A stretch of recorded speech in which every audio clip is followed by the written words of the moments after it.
Un truc génial avec la noix de coco que tout le monde devrait connaître. Commencez par ajouter 300 g de noix de coco râpée dans un bol. Ensuite, ajoutez 50 g de lait concentré, 70 g de beurre fondu non salé et mélangez bien le tout jusqu'à obtenir une préparation homogène.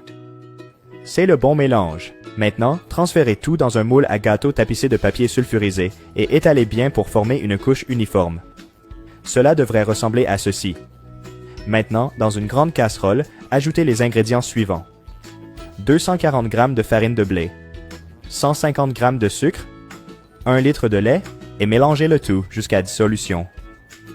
Allumez le feu à moyen doux et continuez à remuer jusqu'à ce que le mélange épaississe légèrement.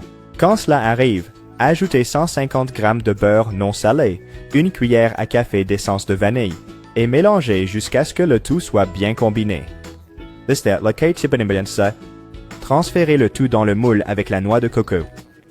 Étalez-le bien, mettez-le au réfrigérateur et laissez-le refroidir pendant au moins 30 minutes.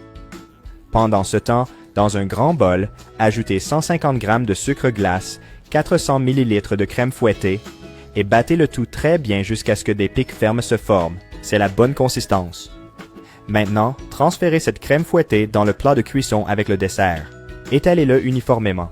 Profitez de ce moment pour partager cette vidéo et écrire dans les commentaires le nom de la ville depuis laquelle vous la regardez, et nous nous assurerons de laisser un cœur spécialement pour vous. Oh, et merci de partager cette vidéo. Mettez le dessert au réfrigérateur et laissez-le refroidir pendant encore 30 minutes. En attendant, dans une grande poêle à feu moyen doux, ajoutez 150 g de sucre en poudre. Répartissez-le sur le fond de la poêle. Lorsque ce sucre commence à fondre, mélangez bien le tout jusqu'à ce qu'il se transforme en caramel, puis ajoutez 20 g de beurre non salé. Remuez pour mélanger. J'espère que vous appréciez la recette. Partagez-la avec vos amis. En le faisant, vous nous aiderez à aller encore plus loin. Ajoutez 150 g de noix hachées en petits morceaux. Remuez à nouveau. Retirez du feu. Transférez le tout sur une plaque de cuisson recouverte de papier sulfurisé. Mettre de côté jusqu'à ce qu'il refroidisse.